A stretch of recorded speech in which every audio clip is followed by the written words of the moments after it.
Assalamualaikum warahmatullahi wabarakatuh. Alhamdulillah rabbil alamin. Allahumma shalli ala sayyidina Muhammad wa ala ali Muhammad.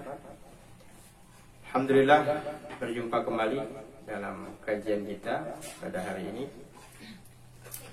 Kita akan membahas tentang kelanjutan daripada suratul Ikhlas pada bagian yang kedua. Hari ini spesial kita akan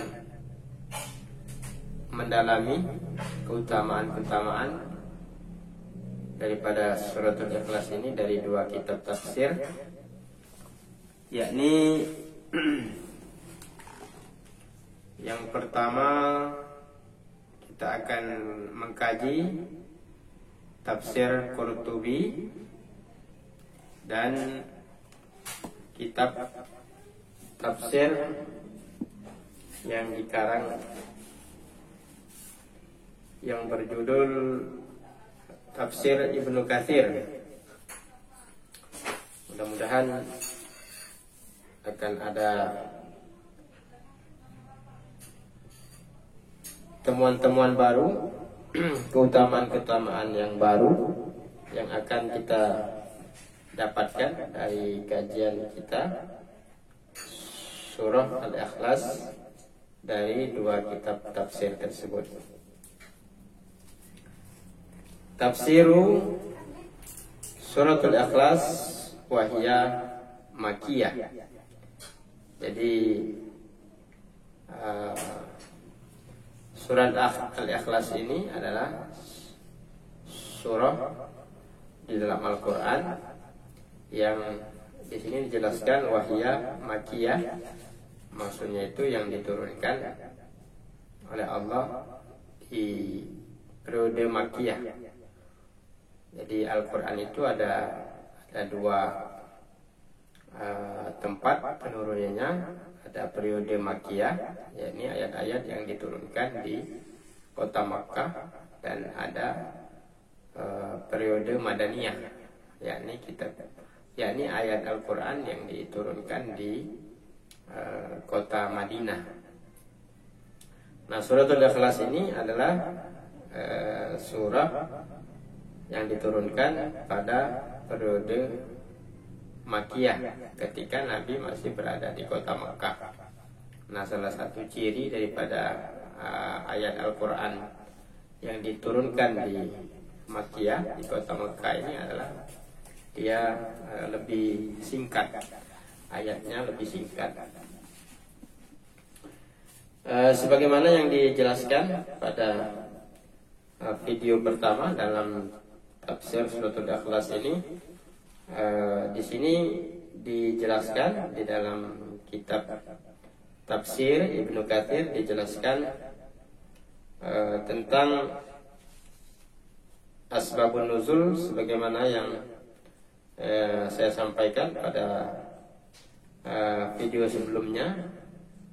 Di sini dijelaskan zukira sababu nuzuliha wa fadilatiha. Zukira disebutkan sababu sebab nuzuliha turunnya ya surah Al-Ikhlas, wa fadilatiha dan keutamaan-keutamaan yang terdapat di dalam suratul Ikhlas. Wa qala Imam Ahmad, berkata Imam Ahmad, haddatsana Abu Sa'id Muhammad bin Muyassir Saghani. Berkata Imam Ahmad telah meriwayatkan kepada kami Abu Sa'id Muhammad bin Muyassir Saghani, ya, Abu Sa'id Muhammad bin Muyassir Saghani. Haddatsana Abu Ja'far Razi telah meriwayatkan kepada kami Abu Ja'far Razi. Haddatsana Rabi' bin Anas an Abi Aliyah, dari Abi Aliyah, an Abi bin Ka'ab, dari Abi bin Ka'ab, annal musyrikin, bahwasanya al-musyrikin, orang-orang musyrik, orang-orang yang menentang ajaran Rasulullah ketika Rasulullah berada di kota Makkah, qalu linabi, mereka bertanya kepada Nabi kita Muhammad SAW, ya Muhammad, wahai Muhammad, ansib lana rabbak. Jadi mereka mendatangi Rasulullah SAW dan menanyakan, ya Muhammad, wahai Muhammad, ansib lana rabbak, jelaskan kepada kami apa sesungguhnya Tuhan yang Allah yang menjadi sesembahan engkau, wahai Muhammad. Ketika terjadi dialog itu, malaikat Jibril langsung diperintahkan oleh Allah Subhanahu wa taala untuk turun langsung membawa suratul Ikhlas ini. Fa'anzalallah, maka Allah mengutus malaikat Jibril dan langsung menyampaikan qul. Qul ini kata kerja perintah dari qala yaqulu qul. Katakanlah wahai Muhammad, huwallah, Allah itu adalah ahad, Allah itu adalah satu, esa. Allahus samad, Allah tempat meminta. Lam yalid wa lam yulad, dia tidak beranak dan tidak diperanakan. Wa lam yakul lahu kufuwan ahad, dan tidak ada satupun yang serupa dengan Allah Subhanahu wa taala. Wa kadza rawahu Tirmizi, dan demikian juga diriwayatkan oleh Imam Tirmizi wa Ibnu Jarir, dan Ibnu Jarir an Ahmad bin Mani, dari Ahmad bin Mani. Zada Ibnu Jarir, menambahkan Ibnu Jarir, wa Mahmud bin Khidas, dan Mahmud bin Khidas an Abi Sa'id Muhammad bin Muyassar bihi. Zada Ibnu Jarir wa Tirmizi qala as-samadu, ini penjelasannya tentang makna as-samad itu, alladzi lam yalid wa lam yulad, li'annahu laisa syai'un yuladu illa sayamut. Jadi ini penjelasannya tentang asbabun nuzul daripada suratul Ikhlas tersebut. Nah, dalam tafsir Ibnu Katsir ini dijelaskan juga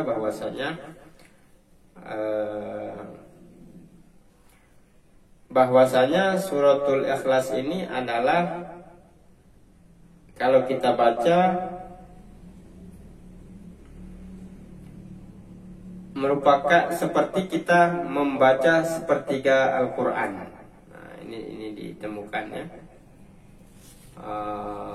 hadis yang sahih, bahwasanya ketika kita membaca suratul Ikhlas ini seperti kita membaca sepertiga Quran. Misalnya ditemukan di sini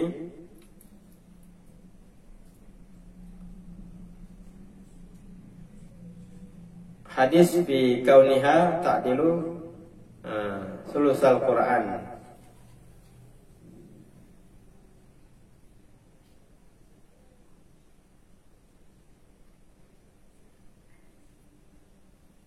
Ya, jadi kalau kita membaca suratul Ikhlas ini, penjelasan di dalam tafsir Ibnu Katsir ini, salah satu keutamaannya adalah seperti kita membaca sepertiga daripada Al-Quran. Nah, di sini juga dijelaskan hadis akhar. Dalam hadis yang lain, qala al-Bukhari, berkata Imam Bukhari fi kitabis shalah, di dalam kitab tentang salat, Wa qala Ubaidullah an Sabit an Anas qala kana rajulun minal ansari ya'mahum fi masjidi Quba fakana kullama ibtataha surata yaqra'u biha lahum fi shalah mimma yaqra'u bihi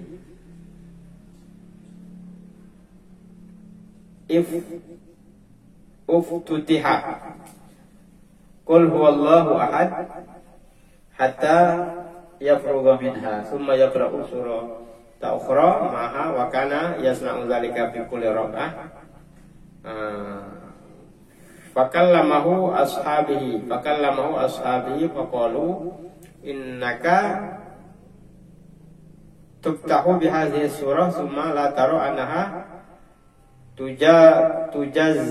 tujazzi'uka hatta taqra'u bil ukhra fa imma an taqra'a biha wa imma an tad'aha wa taqra'a bil ukhra faqala ma ana bitarikiha inna ahbibtum anna wa ammikum bidzalika fa'alta wa inna karahtum antakum wa kanu yarawna annahu min afdalihim wa karihu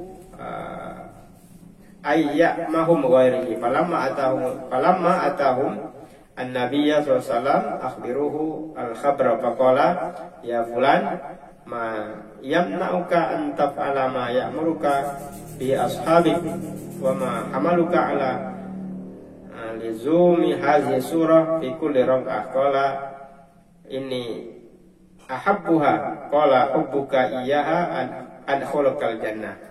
Jadi ini penjelasan singkatnya. Ada seseorang ya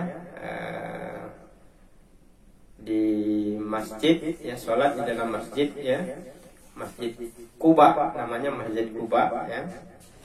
Dia setiap rakaatnya setelah membaca Al-Fatihah membaca suratul Ikhlas. Nah, jadi pertama setelah ghairil maghdubi 'alaihim waladdallin amin. Rakaat pertama baca ayat qul huwallahu ahad Allahus samad lam yalid wa lam yulad wa lam yakul lahu kufuwan ahad. Ruku sujud.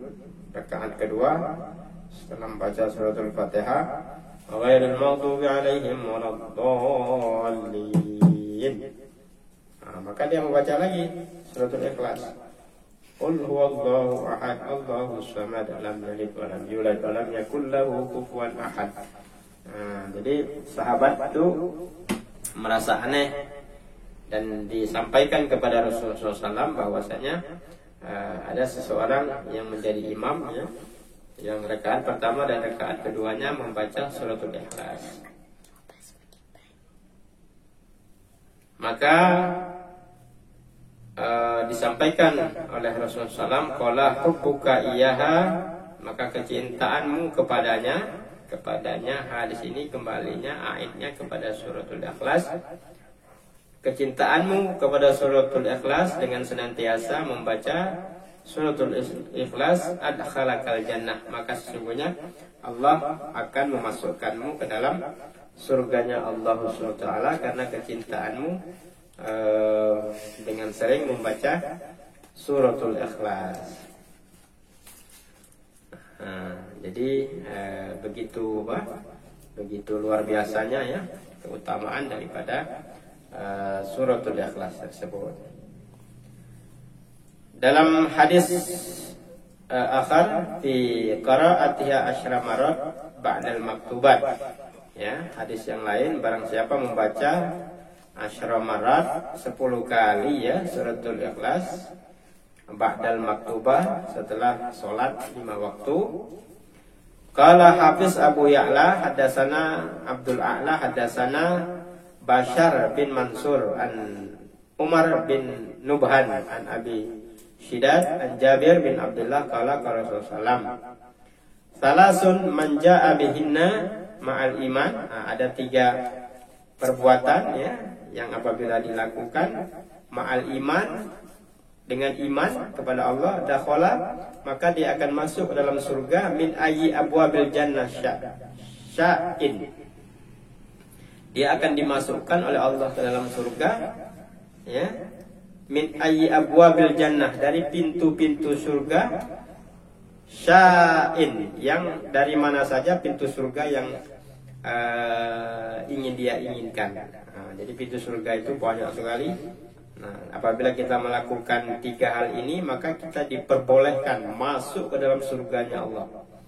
Nah, surga itu dijelaskan mala ainun ra'at, ya, tidak terlintas oleh mata, wala uzunun sami'at, tidak pernah terdengar oleh telinga, wala khatara qalbil bashar, dan tidak pernah terbayangkan dalam hati keindahannya. Itu luar biasanya surga. Nah, kita dibolehkan masuk dalam surga itu min abwabil jannah sya'in, dari pintu surga yang kita diperintahkan untuk memilih ketika kita melakukan 3 hal,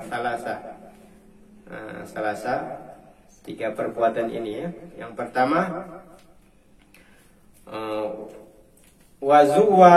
wazuwaju minal hurul ainin haitsu sya'in, ya, pasangan yang senantiasa, ya, menyenangkan suaminya, ya. Ya, pasangan yang senantiasa menyenangkan hati suaminya. Jadi selaku seorang suami istri, ya, senantiasa harus saling menyenangkan, ya, antara suami dan istri. Nah, sini dijelaskan wazuwaju minal huril aini haitsu sya'in. Nah, pasangan yang senantiasa menyenangkan suaminya, itu yang pertama. Yang kedua, man afa an qatalah, orang yang kedua, orang yang memaafkan orang yang telah menyakiti atau membunuhnya. Wa ada dinan khafiyan, yang ketiga, orang yang melunasi hutang orang lain khafiyan, tanpa sepengetahuannya.